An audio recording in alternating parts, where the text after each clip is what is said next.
বানাবো কাঁচকলার কোপ্তা। নিয়ে নিয়েছি দুটো বড় সাইজের কাঁচকলা। তো ফ্রাই কমপ্লিট হয়ে গেছে। এবার আমি একে একে সব তুলে নেব।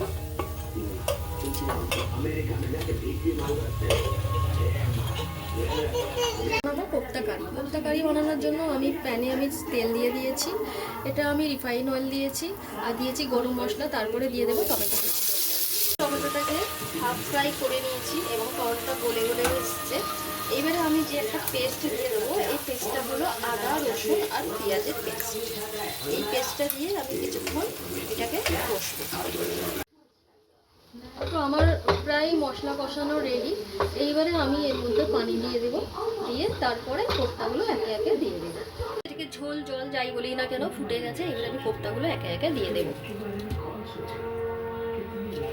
আমি যেটা স্কিপ করে গেছি, তোমাদের দেখানো হয়নি, আমি অল্প মিষ্টি দিয়েছি, মানে একটু অল্প চিনি দিয়েছিলাম, তো সেটা দেখানো হয়নি। তো আমি তার উপরে এখন দিয়ে দিচ্ছি ধনেপাতা কুচি। ধনেপাতা কুচি দিয়ে দিলাম আর দিয়ে দিলাম দুটো কাঁচা চেরা লঙ্কা। দিয়ে আমি কিছুক্ষণ ঢাকা দিয়ে নামিয়ে দেবো। আমার কোপ্তা কারি রেডি। তো কেমন হয়েছে তোমরাই বলো। আমার হাজব্যান্ডের খাবার রেডি করে দিলাম। তো বললো আমি লাঞ্চে রুটি খাবো, তো রুটি আর কোপ্তা কারি রেডি করে দিলাম।